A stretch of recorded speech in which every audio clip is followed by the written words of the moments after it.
열왕기상 19장 4절에서 8절 한 목소리를 압도갑니다. 시작. 자기 자신은 강야로 들어가 하루 길쯤 가서 한 노뎀나무 아래에 앉아서 자기가 죽기를 원하여 이르되 여호와여 넉넉하오니 지금 내 생명을 거두시옵소서. 나는 내 조상들보다 낫지 못하나이다 하고 노뎀나무 아래에 누워 자더니 천사가 그를 어루만지며 그에게 이르되 일어나서 먹으라 하는지라. 본즉 머리맡에 숯불에 구운 떡과 한 병 물이 있더라. 이에 먹고 마시고 다시 누웠더니 여호와의 천사가 또다시 와서 어루만지며 이르되 일어나 먹으라. 내가 갈 길을 다 가지 못할까 하노라 하는지라. 이에 일어나 먹고 마시고 그 음식물의 힘을 의지하여 40주 40야를 가서 하나님의 산 호렙에 이르니라. 아멘. 기도하겠습니다. 주님, 오늘도 하나님의 말씀을 간절함으로 받게 하여 주옵소서. 말씀을 통하여 우리를 새롭게 해주시고 주님 말씀을 통하여 우리를 하나님 이루어 주시고 우리를 또 만져주시고 치료해 주시고 회복해 주심으로 오직 하나님만을 믿고 나아갈 수 있는 복 있는 인생으로 함께하여 주옵소서. 예수님 이름으로 기도합니다. 아멘. 자, 오늘 하나님께서 우리에게 주시는 말씀은 지치고 낙심된 삶을 회복하라. 그래서 지치고 낙심된 삶을 회복하라. 이런 제목으로 하나님의 말씀을 선포하겠습니다. 오늘 말씀이 선포될 때 여러분 그동안 지치고 낙심된 우리의 삶에 새로운 뜨거운 마음을 주심으로 인해서 지치고 낙심된 자리에서 다시금 일어나서 하나님께서 저 여러분을 회복시켜 주시는 귀한 시간이 되기를 바랍니다. 이 시간 말씀으로 우리를 새롭게 하실 하나님을 만나는 은혜가 있기를 여러분 모두를 주님의 이름으로 축원합니다. 아멘. 여러분 서로 인사합니다. 예수 이름으로 사랑하고 축복합니다. 예수 이름으로 사랑하고 축복합니다. 아멘. 여러분 모두 주님의 이름으로 사랑하고 축복합니다. 아멘. 하나님의 사랑은 무한하시거든요. 근데 그 하나님의 사랑은 지칠 줄을 모릅니다. 근데 누가 늘 지치냐? 우리가 지쳐요. 그죠? 하나님의 사랑은 공급함이 끊임이 없는데 우리는 늘 지쳐 있습니다. 그런데 오늘 여러분에게 이 시간이 다시 한번 하나님의 사랑이 공급되어지고 있다는 것을 깨닫는 시간이 되기를 주님의 이름으로 축원합니다. 아멘. 여러분, 여러분들의 집에 가면 그리고 하다못해 백악관을 가도 청와대를 가도요. 그리고 여러분 장관실을 가도 기업 회장의 집을 가도 꼭 있어야 되는 것들이 있습니다. 그것이 무엇이냐면은 어느 집에 가든지 쓰레기통은 다 있어요. 그렇죠? 여러분 안방에도 있고요. 화장실에도 있고요. 주방에도 있고요. 다 있는데 어디만 없느냐? 성전 안에만 쓰레기통이 없습니다. 근데 왜 그러느냐? 성전은요 거룩하기 때문에 쓰레기통을 치웠습니다. 근데 여러분 쓰레기통이 왜 필요하죠? 냄새 나는 거, 지저분한 거, 불필요한 것을 버리기 위해서 쓰레기통이 필요합니다. 여러분 그런데 우리의 삶에도요. 여러분 냄새 나는 거, 불필요한 거, 버려야 될 것들이 참 많이 있어요. 이런 것들을 이 지저분한 냄새가 쓰레기에서 지저분한 생활 쓰레기에서 냄새가 나듯이 인간의 삶 자체에도요. 냄새 나는 일들이 많이 있습니다. 지치고 힘들게 하는 일들이 많이 있습니다. 때로는 나를 너무 아프게 하는 일들이 많이 있습니다. 여러분 그런데 이렇게 지치고 낙심을 가져다주는 이런 일들을 어떻게 해야 되겠어요? 빨리 처리할수록 여러분 우리 안에 회복이 빨라지고 그리고 하나님 앞에 더 나아갈 수 있게 되죠. 세상을 살아가는데도 힘있게 살아갈 수 있게 됩니다. 여러분의 삶이 여러분 항상 즐겁기만 하나요? 여러분이 늘 행복하면 합니까? 여러분 내가 하는 모든 일이 잘 풀리기만 합니까? 때로는 여러분 나는 늘 건강하고 나는 늘 힘이 있어. 여러분 이렇게 살아갑니까? 그렇지 않습니다. 여러분 우리는요. 항상 날마다 용기가 넘치고 그리고 날아갈 것 같은 이런 삶을 살아가고 있다고 장담할 수는 없다는 것입니다. 여러분 요즘요. 우리가 전도하면서 만나면 어린아이들도요. 같은 말을 여러 번 하면은요. 스트레스 받는다고 합니다. 아, 저만한 게 무슨 스트레스를 받아? 여러분 어린이집 다니는 아이들이요. 여러분 그런 아이들도 예쁘다고 여러분이 여러 번 해보십시오. 할머니가 할아버지잖아요. 손주들한테 너 너무 예뻐 너무 예뻐 하면서 잘 자꾸 안아주고 만져주고 꼭꼭 껴안아보세요. 나중에 뭐라고 그러느냐? 스트레스 받는다고 그럽니다. 그치 여러분? 여러분 그런데 왜 그러는지는 잘 모르겠지만 아무튼 사람이라고 하면 다 삶 속에 지치게 하는 일, 힘들게 하는 일, 무너지게 하는 일, 고단하게 하는 일, 걱정할 일들이 많이 있다는 것입니다. 요즘요 여러분 정치 경제를 보면 대통령 근심이 얼마나 많겠어요.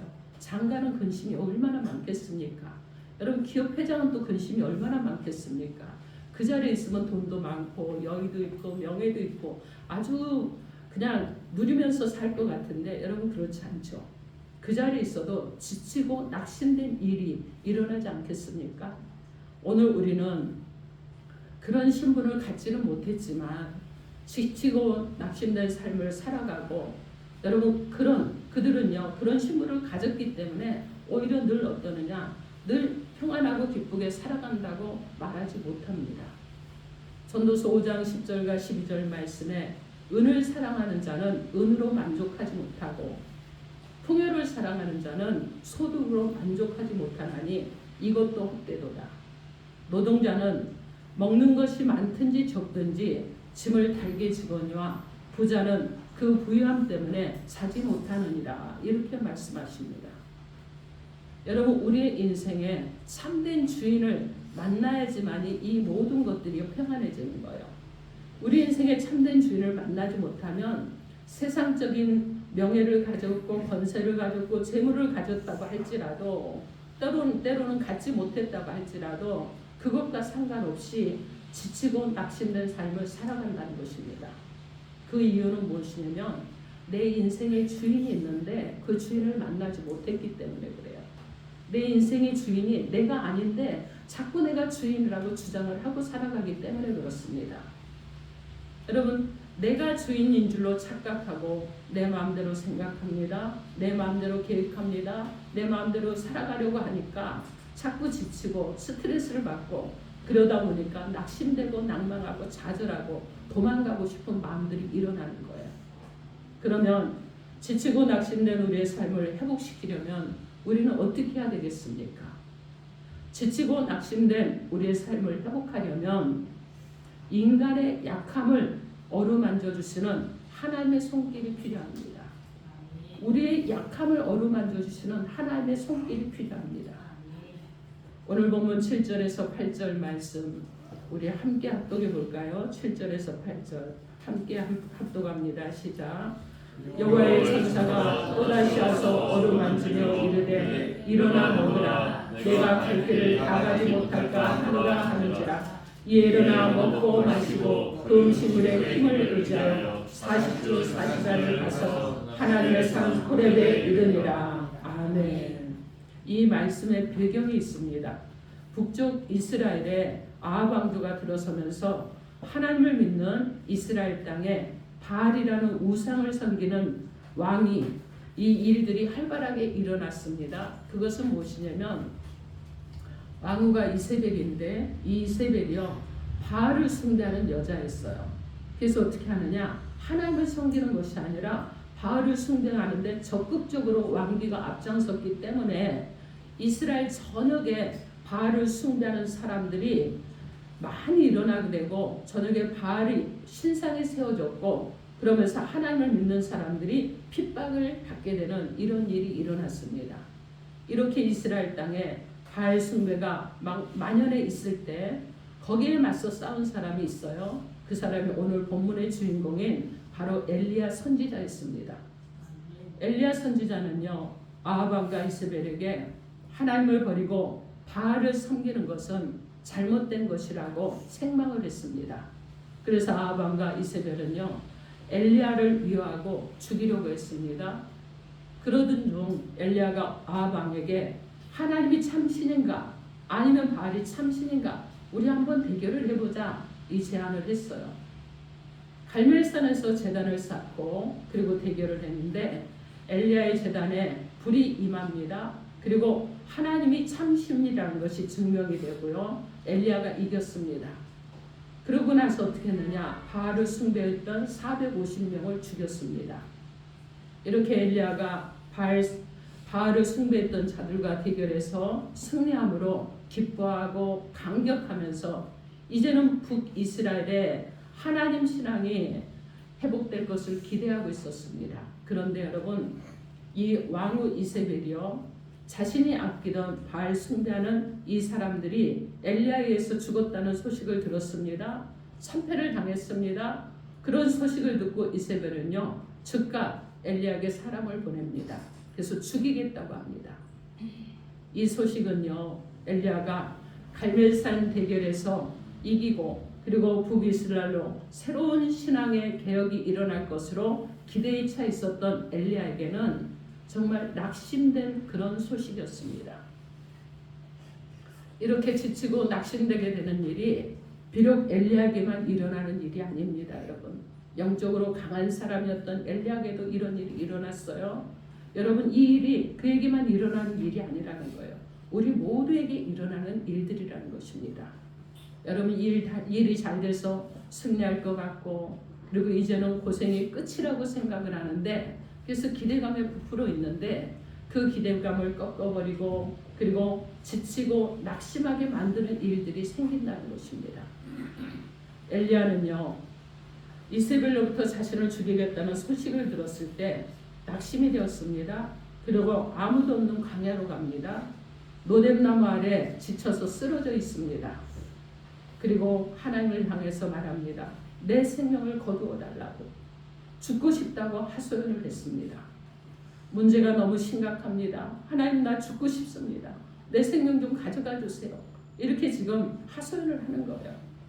여러분, 사람이라면 누구라도 나 자신으로는 어쩔 수 없는 상황에 이르면 낙심하게 되고 좌절하게 되고 절망하게 되고 무력감을 느끼고 죽고 싶은 마음을 갖게 되는데, 이것이 인간의 본성입니다. 그런데 중요한 것은요, 이렇게 엘리야가 지치고 낙심되어서 노뎀나무 아래 쓰러져 있을 때 하나님께서 엘리야를 그냥 두지 않으셨습니다. 그래, 너 쓰러져 있어라, 너 죽어라, 이렇게 하지 않았다는 거예요. 어떻게 하셨느냐? 하나님이 쓰시는 천사들을 보냅니다. 그리고 어루만져 주셨어요. 어루만져 주셨습니다. 떡과 물을 공급해 주셨습니다. 그리고 위로해 주셨습니다. 지치고 낙심이 되어서 죽고 싶어 했던 엘리야에게 인간의 약함을 어루만져 주시는 하나님의 따뜻한 손길이 임한 것입니다. 그리고 그 손길을 통해서 지치고 낙심된 자리에서 일어나 다시 한번 새 출발할 수 있게 되는 계기가 되었다는 것입니다. 여러분, 오늘날 많은 사람들이요, 건세나 명예나 물질 등 세상적인 이런 배경을 믿고 자신의 성공과 행복을 꿈꾸고 그렇게 살아가고 있습니다. 그러나 건세나 명예, 물질 등 세상적인 배경이 아무리 든든하다고 해도 성공적인 삶을 살려면 인간의 약함을 어루만져 주시는 하나님의 따뜻한 손길이 반드시 필요한 것입니다. 우리가 어릴 때, 여러분, 여기 어르신들 계시니까 나이 드신 분들 알 거예요. 배가 아프면 어머니가 어떻게 하죠? 배를 다 옷을 올려놓고 손으로 이렇게 만져주시잖아요. 그러면 여러분 어떻습니까? 배가 아픈데 이걸 만진다고 이게 나을까요? 아니죠. 그런데 여러분, 엄마가 그냥 손으로 이렇게 만져주시고 이 얘기 저 얘기하면서 눈을 마주보면서 대화를 하면 어떻게 되죠? 이 아팠던 배가 사르르 하고 싹 없어져요. 그리고 여러분 어떻습니까? 그냥 기분도 좋아지고 평안해집니다. 여러분, 이렇게 어머니의 손길이 신비한 이런 약효가 없어도 자녀의 아픔과 고통을 잊게 하고 그리고 위로와 평안을 주었다면, 엘리야가 지치고 낙심되어 있을 때, 이 쓰러져 있을 때 엘리야를 어루만져 주시는 하나님의 손길은 여러분 어떤 손길이겠습니까? 천지 만물과 인간을 창조하신 하나님이십니다. 창조주의 능력의 손길입니다. 이기에 빠졌던 이스라엘 백성들을 살리기 위해서 애굽 바로왕에게 10가지 재앙을 내려서 구원하신 손길입니다. 그리고 여러분, 죽음의 자리에서 홍해를 건너게 하신 하나님을 사랑하시는 하나님의 손길입니다. 이 승리의 기쁨을 주시는 손길이라는 것입니다. 또 하나님의 손은요, 우리를 죄와 사망에서 구원하시기 위해서 예수를 십자가에 피 흘려 죽게 하시고 부활하게 하심으로 예수를 믿는 자들에게 영생의 기쁨을 주신 구원의 손길이십니다. 여러분, 이런 하나님의 이 손이요, 우리의 약함을 아시고 우리를 만져주신다면 우리가 이 세상을 살아가는 동안 우리가 낙심하거나 좌절하거나 여러분 실패하거나 낭망하는 자리에서 어떻게 주저앉아 있겠습니까? 분명히 일어날 것입니다.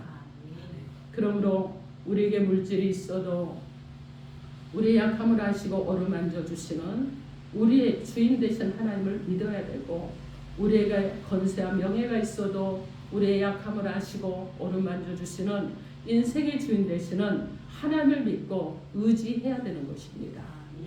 그 이유는요, 내 인생의 주인이 내가 아니기 때문에 그렇습니다. 내 인생은 내 마음대로 안 되는 것은요, 내 인생의 주인이 내가 아니고 내 인생의 주인이 계시는데 그분이 바로 하나님이시기 때문에 그렇습니다. 여러분, 그리고 아무리 과학이 발달해도요, 여러분 피 한 방울 만들 수 없잖아요. 바닷물 한 방울도 만들 수 없습니다. 사람이 만든 피를 수혈하면요, 사람이 죽게 됩니다. 사람이 만든 바닷물에 고기를 넣게 되면은요, 물고기가 죽습니다. 이것이 인간이 가지고 있는 과학의 한계라는 거예요. 그러나 하나님은 이 세상의 모든 만물을 창조하신 하나님이십니다. 이 하나님을 만날 때 우리 인생의 최고의 행복이 회복되는 것입니다. 창세기 1장 1절 말씀에 태초에 하나님이 천지를 창조하시니라 이렇게 말씀하셨습니다. 우리가 여러분 좋은 그림 한 장을 여러분이 보면은요, 이 그림을 그린 사람은 누구인가 여러분 알고 싶어지는데, 아름다운 세상에서 살면서 이 아름다운 세상을 누가 만들었을까 여러분 생각해 보셨습니까? 우리가 지구에 살고 있다는 것에 대해서 감사할 줄 알아야 됩니다. 여러분, 지구와 태양과의 적당한 거리, 지구가 태양과의 적당한 거리에 위치해 있어요. 그래서 태양이 조금만 더 가까워도요, 모두 불타 죽습니다. 조금만 멀어도 모든 식물은 다 추워서 죽게 될 것입니다. 그런데 지구가 태양과 아주 적당한 거리에 위치해 있고, 그리고 공정과 자전을 통해서 인간이 살기에 적당한 온도와 공기와 계절과 기후가 형성되어 있기 때문에 우리가 이렇게 아름다운 세상에서 살고 있다면 이 아름다운 세상을 누가 만들었겠습니까? 여러분, 우리는 한번 생각해 봐야 됩니다. 여러분, 옛날에는요, 지구가 네모나다고 생각을 했습니다. 그래서 끝이 있어서 배를 타고 가면 어느 시기가 어느 지점까지가 되면 낭떠러리에 뚝 떨어질 것이라고 이렇게 생각을 했어요. 여러분, 그리고 사람들이 다 죽을 것이라고 생각을 했는데, 그런데 1543년에 코페르니쿠스가 처음으로 지구가 움직인다는 지동설을 주장을 했고요. 그 후에 뉴턴이 인류의 법칙에 의해서 지구가 공중에 떠 있다는 것을 발견을 했습니다. 여러분, 20세기에 이르러서 우주선을 발사를 했잖아요. 그런데 여러분 어떻게 하죠? 우주선이 발사돼서 먼 곳에 가서 보니까 지구가 어디에 있어요? 허공에 떠 있는 것을 알았습니다. 그런데 여러분, 놀라운 것은요, 이런 것을 발견하기 훨씬 이전에, 수천 년 전에, 지금부터 4,000년도 더 전에 벌써 성경 말씀에 지구는 허공에 떠 있다고, 이렇게 아무것도 없는 곳에 매달아 있다고 이렇게 기록하고 있습니다. 욥기 26장 7절 말씀에 그는 북쪽을 허공에 펴시며 아무것도 없는 곳에 매달으셨다 이렇게 말씀합니다. 이사야 45장 18절 말씀에 하늘을 창조하신 하나님이 땅을 지으시고 만드셨으니 혼돈하게 창조하지 아니하시고 사람이 거주하게 그것을 지으셨나니 나는 여호와라 이렇게 말씀합니다. 그런데 이렇게 하나님은 천지만물을 창조하신 광대하신 하나님이시지만 오늘 말씀에 보면 엘리야가 지치고 낙심이 되어 노뎀나무 아래 쓰러져 있을 때 그냥 방치하고 그냥 두시는 분이 아니라는 것을 우리에게 알게 하시고, 그리고 어떻게 하느냐, 엘리야의 약함까지도 아시고요, 친히 찾아가셔서 어루만져 주시고 위로해 주시고 회복시켜 주시고 다시 일어나서 힘을 내어서 새 출발을 할 수 있도록 이끌어 주셨다는 것입니다. 그리고 하나님은 엘리야의 약함만 아시고 이루어 주시는 분이 아니시죠. 오늘 우리 한 사람 한 사람을 아픔도 하시고 약함도 하십니다. 괴로움도 하십니다. 슬픔도 하십니다. 여러분 이 모든 것들을 어루만져 주시고 이루어 주심으로 지치고 낙심되고 실패하고 좌절했던 자리에서 일어나서 다시 한번 새 출발할 수 있도록 이끄시는 세밀하신 하나님이신 줄 믿습니다. 아멘. 이사야 41장 10절 말씀에 두려워하지 말라. 내가 너와 함께하리라. 놀라지 말라. 나는 내 하나님이 되리라. 내가 너를 굳세게 하리라. 참으로 너를 도와주리라. 참으로 나의 의로운 오른손으로 너를 붙들어 주리라. 이렇게 약속하셨습니다. 여러분 사람들은요 아무리 친하고 가까워도 자신의 어렵고 힘든 문제를 갖고 가서 도와달라고 하면은요 싫어하고 외면을 합니다. 우리가 사람들 앞에서 나의 약한 모습을 보이면 그것이 약점이 되어서 오히려 사람들이 그것을 말거리가 되고 흉이 되기도 합니다. 그래서 사람들은요 나의 좋은 모습, 내가 성공한 모습, 내가 잘 사는 모습, 내가 행복해하는 모습 이런 모습들을 사람들에게 보이고 싶어 하는 거예요. 그렇지 않으면 자신의 좋지 않은 모습을 보이기 싫어서 문 밖으로 나가지도 않으려고 하는 사람들이 많이 있습니다. 그러나 우리 하나님은요 지금 내 모습 그대로를 사랑하시는 줄 믿습니다. 내 모습 그대로를 이해하시고 받아주시는 줄 믿습니다. 내 모습 그대로를 이해하고 또 받아주시고 기다리고 계시는 하나님이신 줄 믿습니다. 그래서 우리가 하나님 앞에서는요 꾸밀 것이 없어요. 아프면 아픈 대로, 슬프면 슬픈 대로, 괴로우면 괴로운 대로 하나님 앞에 다 드러내시면 돼요. 왜 그러느냐? 이미 우리의 약함을 알고 계시기 때문에 그렇습니다. 그래서 지치고 힘들어하는 우리를 어루만져서 이루어 주심으로 다시 일어나게 해주시는 분이 하나님이시기 때문입니다. 마태복음 11장 28절 말씀에 수고하고 무거운 짐진 자들아 다 내게로 오라 내가 너희를 쉬게 하리라 말씀합니다. 예수님께서요 지치고 낙심된 사람들에게 힘을 주시기에 부르시면서 덧붙여서 이런 말씀을 또 하셨습니다. 마가복음 2장 17절 말씀에 건강한 자에게는 의사가 쓸데없고 병든 자에게라 쓸데있느니라. 나는 의인을 부르러 온 것이 아니요 죄인을 부르러 왔노라. 이렇게 말씀하셨습니다. 이 말씀의 뜻은요 의사는 건강한 사람보다 병든 사람이 몸이 아픈 사람이 꼭 필요한 사람이잖아요. 그럼 없으면 안 될 사람이 누구예요? 중요한 사람이 의사잖아요. 마찬가지로 하나님도 아무에게나 필요하고 좋은 분이 아니라 이 말씀이에요. 나는 죄가 없는 의인입니다. 나는 완전한 사람입니다. 나는 힘이 있어서 내 능력으로 내 주먹으로 내가 살 수 있습니다. 여러분 이런 사람들에게는요 사실 하나님이 필요 없어요.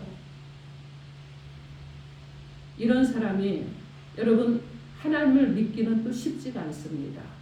그런데 여러분 어떤 사람이 하나님이 더 필요하냐? 내가 약한 사람입니다. 내가 너무나 약한 존재라는 것을 주님 내가 압니다. 이런 사람에게 주님이 필요하시다는 것입니다. 의사는요 병든 자에게 필요하듯이 하나님은 자신의 약함을 발견하고 하나님의 도움을 구하는 사람들에게 하나님이 되어주십니다. 하나님은 자신의 약함을 아는 자들을 결코 예면하지 않으십니다. 환난 날에 위로를 해주시고 지치고 낙심된 자리에서 다시 일어나게 하십니다. 그리고 힘이 되어주시고 방패가 되어주시고 피난처가 되어주시고 산성이 되어주시고 구원의 기쁨이 되어주시는 하나님이신 줄 믿습니다. 시편 118편 7절로 8절 말씀에 여호와께서 내 편이 되사 나를 돕는 자들 중에 계시니 여호와께서 피하는 것이 사람을 신뢰하는 것보다 나으며 여호와께 피하는 것이 고관들을 신뢰하는 것보다 낫도다. 그들이 벌들처럼 나를 에워쌌으나 가시덤불에 불같이 타 없어졌나니 여호와께서는 나를 도우셨다. 이렇게 말씀합니다.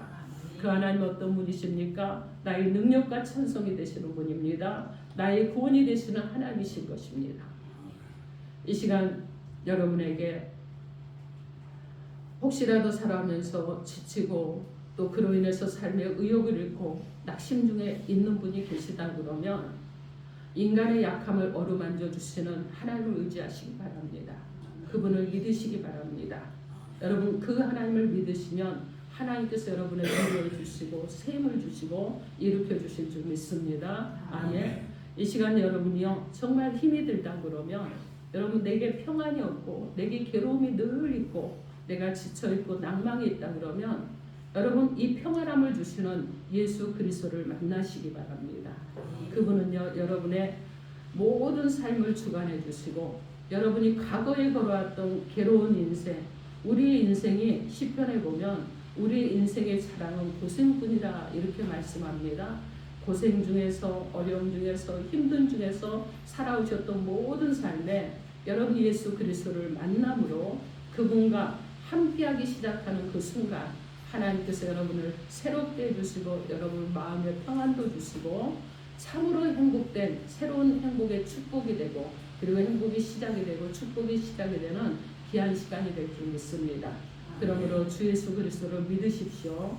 믿고 여러분의 죽음 이후에 두 가지 길이 있는데 하나는 영원한 천국에서 영원히 하나님과 함께 사는 길이고 또 하나는 영원한 지옥불에서 영원히 고통당하는 길입니다. 여러분에게 주님이 부르셨고 주님이 오게 하셨으니 이제 예수 그리스도를 믿음으로 남은 인생의 주님과 함께 동행함으로 주님께서 주시는 기쁨과 평안과 감사와 감격 속에 참으로 주님과 함께하는 행복을 누리며 살아가기를 우리 주 예수 그리스도 이름으로 축원합니다. 아멘. 기도하겠습니다. 여러분 이 시간 주신 말씀 가지고 1분 동안 여러분 소리를